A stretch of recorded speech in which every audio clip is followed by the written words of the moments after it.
Welcome to the deep dive.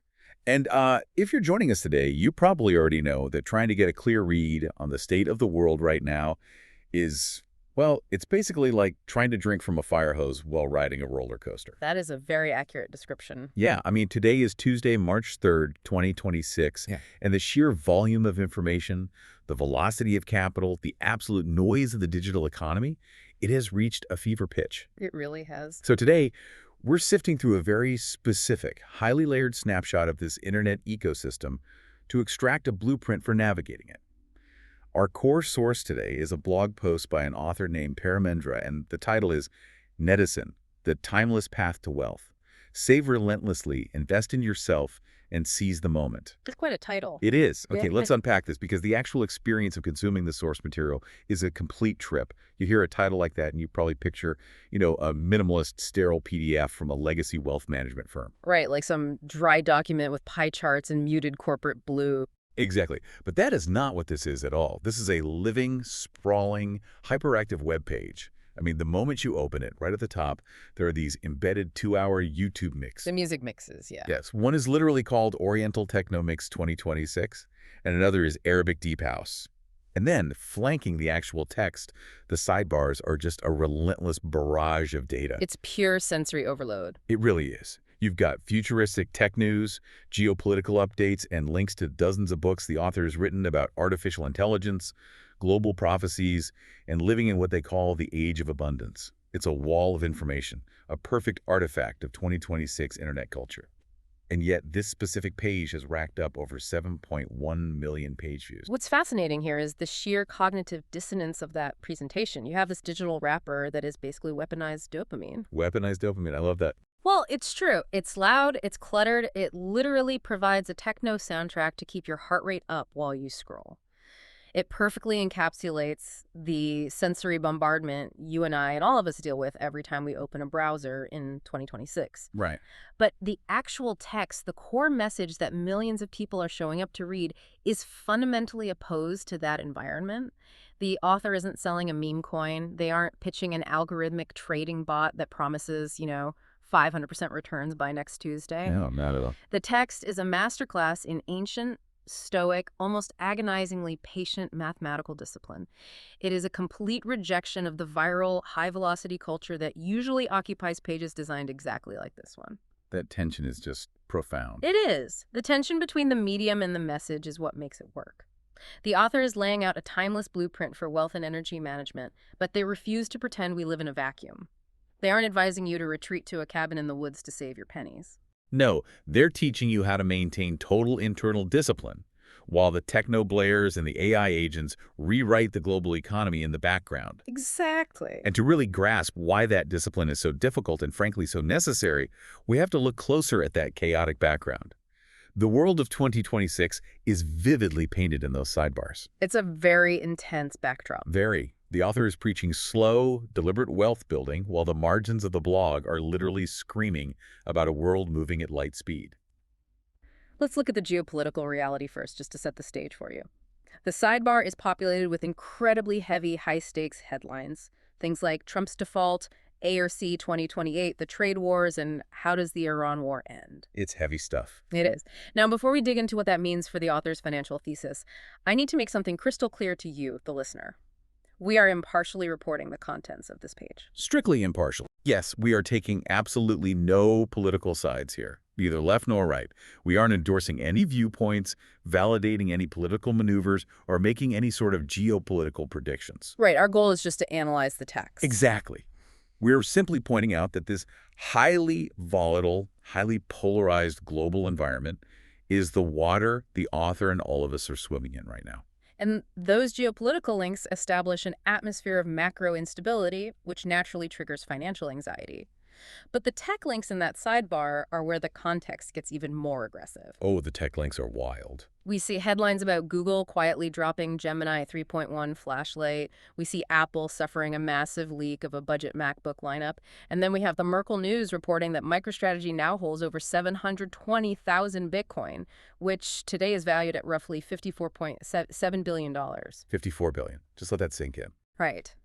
We aren't just talking about iterative software updates anymore. We are talking about agentic AI, software that doesn't just answer questions, but independently executes complex, multi-step tasks across the internet. It's a totally different ballgame. When the author talks about the age of abundance, they're referring to a world where a $20 a month AI agent can run a global supply chain logic model that used to require a team of six-figure analysts. We're swimming in what the author terms velocity money. Velocity money, yes. And this makes the central thesis of the blog so jarring. If we connect this to the bigger picture, why on earth would anyone choose a slow, unglamorous path to wealth when a corporation is holding $50 billion in crypto and autonomous agents are theoretically generating massive digital leverage? The temptation to swing for the fences, to find a shortcut, it's never been higher. Because the tools have never looked so much like magic wands. Which brings us directly to the author's first core principle, and it acts as this bucket of ice water on all that tech-induced fever. The arithmetic of wealth. The text states that wealth is not mysterious, it's not a secret algorithm, and it's certainly not magic. It is just math. The formula is brutally simple. If your behavior dictates that you spend less than you earn, you accumulate capital. If your behavior dictates you spend more than you earn, you accumulate stress. It's undeniable. It really strips away all the moralizing and the ego we usually attach to money. But I do want to push back on the author's primary example here, because to me, it feels like it ignores some modern realities. Okay, let's hear it. Well, the text sets up this stark comparison. A person earning $60,000 a year who saves 20% of their income will eventually build more long-term wealth than someone earning $300,000 a year who saves nothing due to lifestyle inflation. Right, the classic tortoise and hare scenario. Yeah, and our listeners know how basic math works. But let's be realistic about 2026. Suggesting someone making $60,000 can just casually carve out 20%, that's 12 grand a year, while dealing with current housing costs, food inflation, and basic utilities. It feels a bit disconnected from the ground truth of the modern cost of living. Does the author acknowledge the sheer sacrifice that requires, or are we just throwing numbers on a whiteboard here? That is the exact friction point of this entire philosophy. It is incredibly painful to execute. Extremely painful. The author isn't claiming that saving 20% on a $60,000 salary is easy or comfortable. They are stating that it is mathematically required if you want to escape the cycle. So it's not a suggestion, it's a prerequisite. Exactly. It's not a statement ignorant of economic pressure. It's a diagnosis of human behavioral tendencies. The underlying concept here is that lifestyle inflation is a relentless, silent predator. It just creeps up on you. It does. The moment the 60K earner bumps up to 80K, the apartment gets upgraded, the car gets leased, the subscription services multiply. The 300K earner is often just a 60K earner who leased a Tesla and took on a massive mortgage. The income changed, but the behavioral relationship to capital didn't. That makes a lot of sense. And what proves how universal this behavioral flaw is a fascinating inclusion in the source material. The author actually provides a complete Hindi translation of the text on the exact same page. Oh, right, titled Be Kanaban. Yes. I noticed that. And the math translates perfectly. It translates perfectly because human psychology doesn't respect borders. In the Hindi text, the analogy shifts to rupees. A person earning 50,000 rupees saving 20% versus someone earning 5 lakh rupees saving 0. The exact same ratio. Right. The cultural context changes, the expectations of family support, the structure of the local economy in India versus the US or Europe, but the arithmetic holds. The impulse to signal status by spending your entire paycheck is a global human condition. It's hardwired into us. The author's point is that if you don't aggressively, almost painfully force a wedge between your income and your ego-driven spending, the market will gladly absorb every dime you make, whether you earn $60,000 or 5 million rupees. So the mandate is to control the gap, that space between what comes in and what goes out. And the author lays out a 4-step action plan to do this. Honestly, the first step is where most people will probably tap out. Oh, absolutely. Step 1 is track every single dollar for 90 days. Not forever, but for one solid fiscal quarter. Speaking from personal experience, I tried doing this manually a few years ago. By day 14, I genuinely didn't want to open my own tracking app. Because it hurts to look at. It hurts. It wasn't because the app was hard to use. It was because the sheer volume of low-level, thoughtless spending. The digital subscriptions I forgot to cancel, Yeah. the $18 Uber Eats fees at 11 p.m., It was emotionally embarrassing to confront. But that emotional sting is exactly the point of the exercise. Right? You can't fix a leak if you refuse to look at the pipes. So that's step one. Step two is eliminating those low-value recurring expenses. Step three is automating your savings so the money vanishes into an investment account before your brain can rationalize spending it. Out of sight, out of mind. Exactly. Yeah. But I want to camp out on step four because the author's framing of the emergency fund, the classic 6 to 12 months of living expenses, is something I haven't seen articulated quite this way before. Yeah. The text doesn't describe it as a safety net. It calls it psychological power. That reframe changes everything about how we interact with savings. Traditionally, financial advice frames the emergency fund purely defensively. It's there for when the transmission blows on your car or the roof leaks. It's a shield. A very boring shield. Right. But the author's defining it as an offensive weapon. Let's look at the behavioral psychology of living paycheck to paycheck, even if that paycheck is massive. If your bank account zeroes out every 30 days, your central nervous system is essentially running on a low-grade, constant drip of cortisol. Constant stress. You are in a permanent state of fight or flight. And in that state, your time horizon shrinks. You cannot think 5 years down the road when you are terrified of next Tuesday. That is such a good point. You're just trying to survive the week. You can't take professional risks. You can't negotiate aggressively for a raise or walk away from a toxic boss because the immediate threat of ruin forces you into submission. Wow. But when you have 12 months of baseline survival capital sitting in a high-yield account, your physical posture in a negotiation literally changes. You aren't operating from desperation. You have the leverage of the word no. The leverage of no. I love that. The emergency fund isn't just buying you a new water heater. It is buying you the mental bandwidth to be strategic with your career. It buys you sovereignty. Sovereignty. And once you establish that sovereignty, once you aren't bleeding capital and operating at a panic, you transition from preserving wealth to multiplying it. The second principle the author covers is the magic of compounding. The eighth wonder of the world. Exactly. Now, our listeners are well informed. We don't need to do a middle school math lesson on compound interest here. We all know the chart. We know that if you put $10,000 into an index fund, returning 8% historically, it doubles and then doubles again. And in 30 years, you're looking at over $100,000 without lifting a finger. The math is undisputed. We understand the math. But what the author really seems to be targeting here is the psychological torture of actually executing that math in a modern environment. Goes back to the tension of those sidebars. Yes, the repper. How do you quietly hold a diversified portfolio yielding 8% a year when you open your feed and see a 22-year-old claiming they just made $4 million overnight on a leveraged crypto trade? The friction isn't the math. The friction is the environment. You've hit on the exact reason why most people fail to compound wealth, despite knowing the formula perfectly well. Human brains are hardwired for linear thinking and immediate feedback. Cause and effect. Exactly. If I throw a rock, I see it land. If I go hunt, I eat today. Exponential growth, however, is deeply counterintuitive to our evolutionary biology. Compounding is excruciatingly boring for the first decade. It looks like a flat line. Nothing is happening. Nothing seems to be happening. And as you pointed out, we are trying to endure that boring flat line in the most highly stimulated, comparison-driven era in human history. It's almost unfair to our brains. The author brings up Warren Buffett here, which is a classic trope in financial literature, sure, but the specific takeaway is vital. Buffett's superpower isn't necessarily that he has a proprietary algorithm that predicts the future better than anyone else. Oh, it's his temperament. His superpower, and the reason he's relevant to this thesis, is his profound emotional numbness to market hysteria. He started saving as a teenager and he just let the math work. As the text says, time is more powerful than brilliance. Consistency beats intensity. Consistency beats intensity. Brilliance might find you a 50% return in 1 year, but inconsistency will cause you to lose it all the next.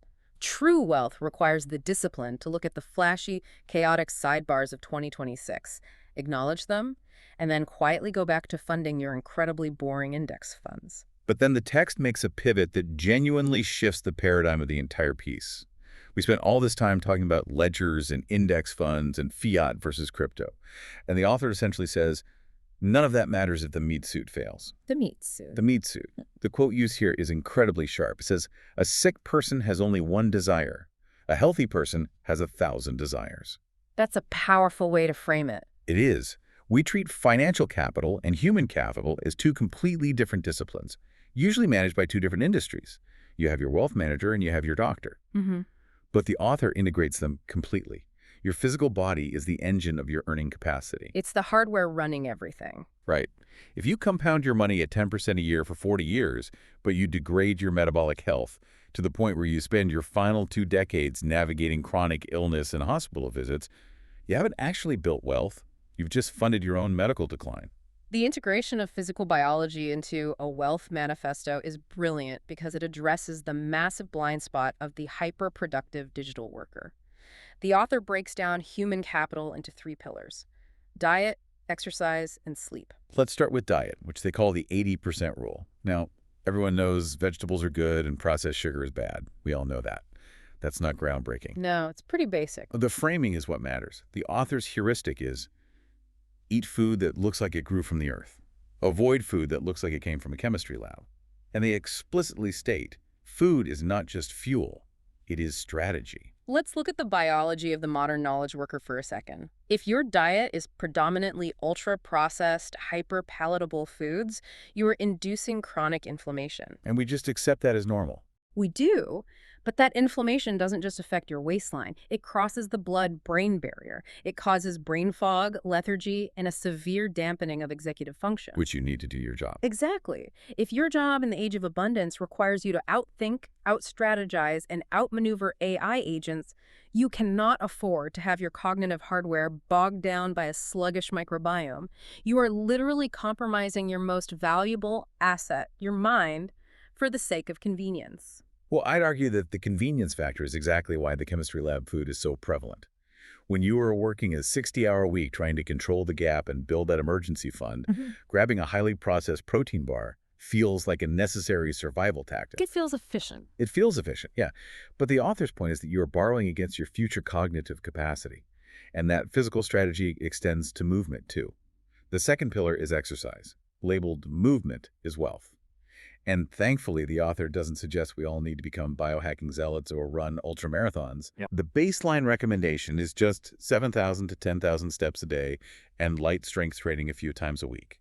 We all know we should move more, but let's talk about the neurochemistry of this, specifically the walking. Why is walking singled out in a financial text? Because walking is an evolutionary necessity, and in the context of 2026, it is a radical act of disconnection. A radical act. The author calls it meditation in motion. When you walk, especially outside without a screen in your face, you are doing a few critical things. Yeah. Biologically, you are stimulating blood flow and releasing brain-derived neurotrophic factor, or BDNF. Which is what exactly? It's essentially fertilizer for new neural connections. It helps your brain grow and adapt. But psychologically, the physical act of moving forward in space forces the brain to process the massive backlog of information you've consumed. Like defragmenting a hard drive. Perfect analogy. In a world of infinite digital inputs, walking provides the space for synthesis. It is where you connect the dots. And the light strength training is equally strategic. Right. The author frames muscle not as an aesthetic pursuit, but as longevity insurance. Yes. Sarcopenia, which is the age-related loss of muscle mass, is a primary driver of frailty and metabolic decline. By lifting heavy things 2 or 3 times a week, you are literally ensuring your physical independence for the decades when your financial compounding finally peaks. Here's where it gets really interesting, though. The third pillar of the meat suit is sleep, which the text calls the hidden multiplier. The author recommends aligning with circadian biology, aiming to be asleep before 10 p.m. Which sounds impossible for a lot of people. Right, but you and I have read countless papers on tissue repair and memory consolidation happening during deep sleep. But the author makes a connection here that you almost never see in financial literature. They directly link your sleep debt to your bank account. This is such a critical insight. The text points out that chronic sleep deprivation severely degrades the function of your prefrontal cortex. And the prefrontal cortex is the exact part of your brain responsible for impulse control. This is the linchpin that connects the biology back to the arithmetic. If we go back to the very first principle, spending less than you earn, ignoring lifestyle inflation, avoiding the shiny new thing that requires massive, continuous effort from your prefrontal cortex. It's working overtime. It is the CEO of your brain. It's constantly having to tell the amygdala, no, we don't need to buy that. No, we shouldn't panic sell that index fund. Deep into the plan. Right. When you are chronically sleep deprived, and let's be honest, staying up until 1 a.m. doom scrolling is a global pastime right now. Guilty. We all are. But when you do that, you are chemically lobotomizing your prefrontal cortex. Your impulse control plummets, your risk assessment goes completely haywire, What happens then? biology overrides your spreadsheet.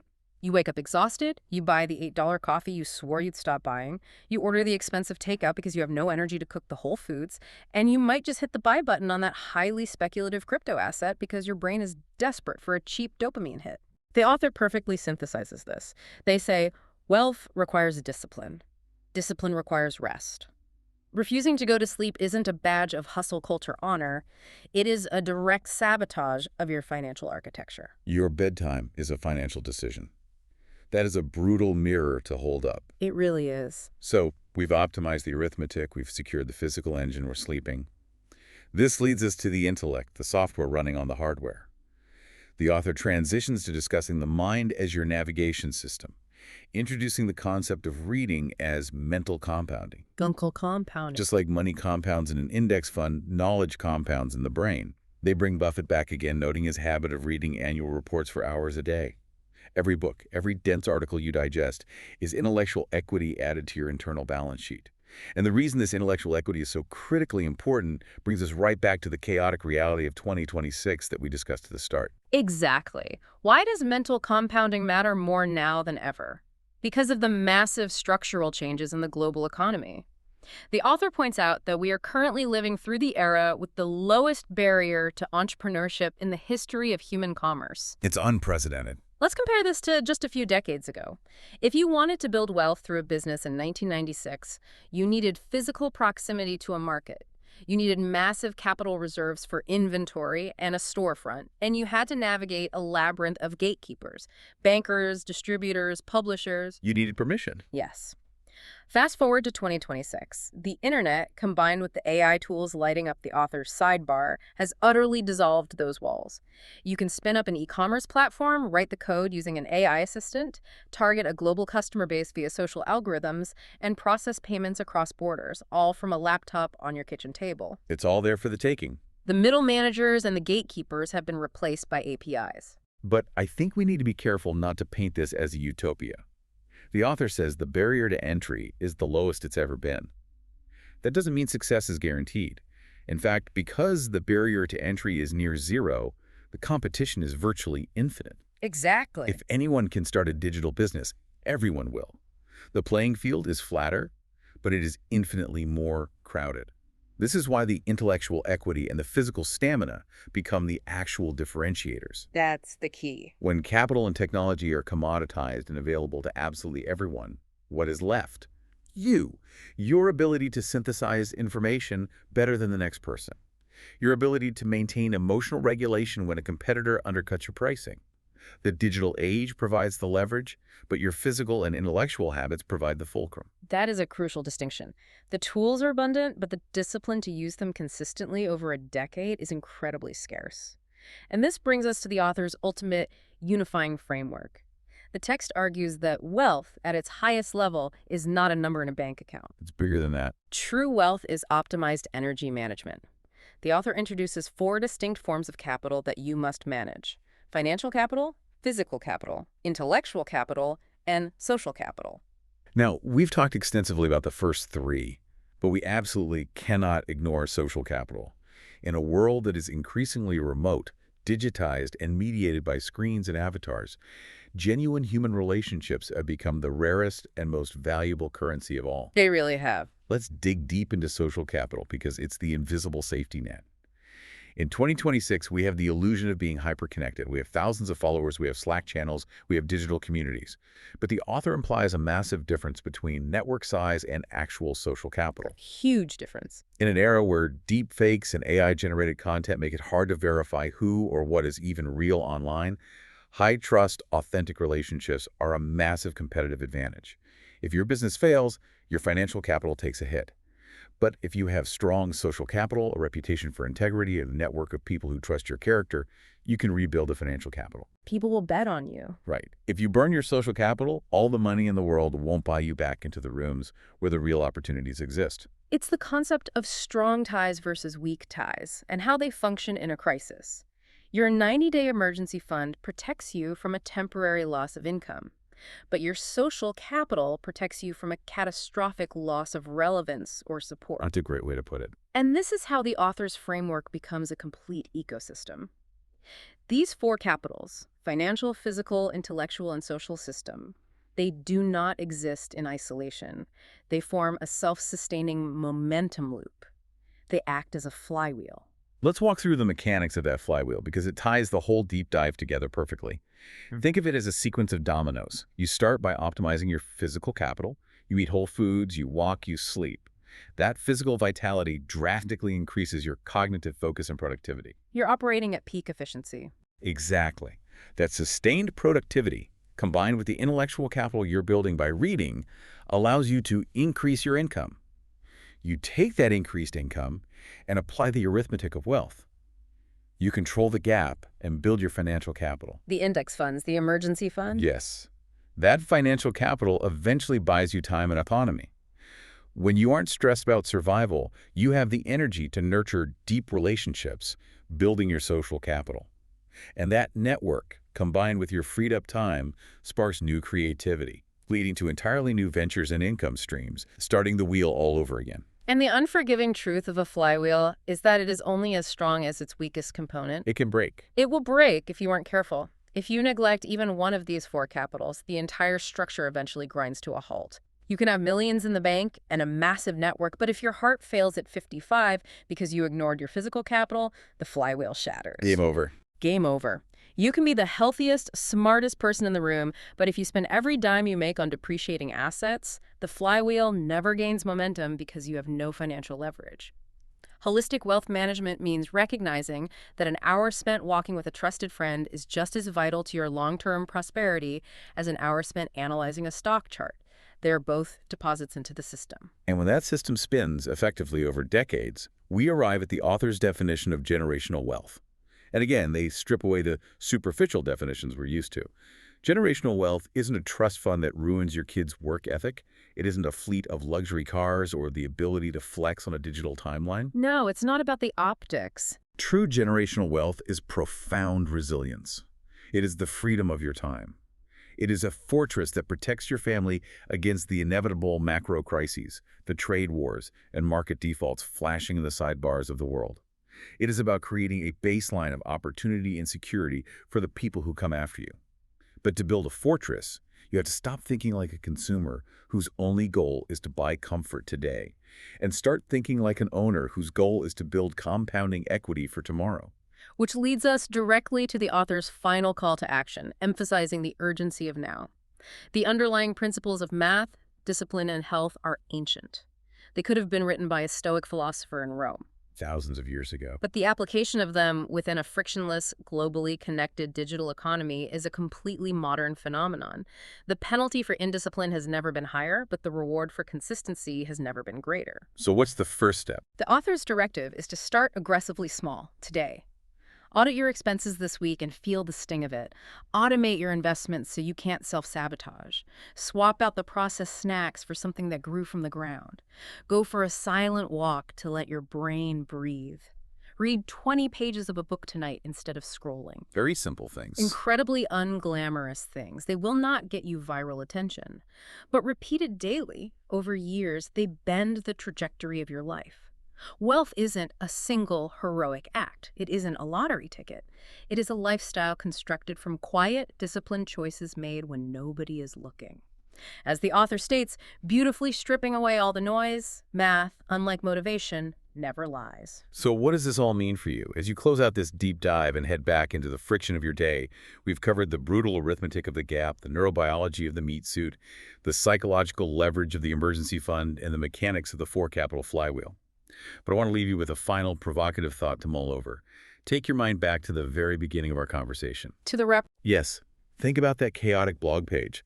The author's timeless Stoic advice sits right in the middle of flashing updates about agentic AI, quantum leaps, and multi-billion-dollar algorithmic trading. We are accelerating into a future where the cognitive heavy lifting is increasingly outsourced. It's happening fast. Very fast. In 5 to 10 years, Artificial intelligence and autonomous algorithms will likely be able to write better code, optimize global logistics, and execute complex trade models far better and faster than any human brain. Technological skill and raw intellectual horsepower have been the ultimate human advantages for the last century. But if machines commoditize those skills, what's left? That's the million-dollar question. Here is the thought. In the rapidly approaching age of abundance, perhaps the ultimate, unbeatable competitive advantage left for a human being isn't technological brilliance at all. Perhaps the final, true alpha, the ultimate superpower of the future, is simply being the most emotionally regulated, intensely disciplined, well-rested, and physically healthy human in the room. When the world is chaotic, fast, and automated, the person who can sleep 8 hours, walk in silence, and let their investments compound without giving in to the panic of the crowd is the one who truly holds the power. Thank you so much for joining us on this deep dive. We'll see you next time.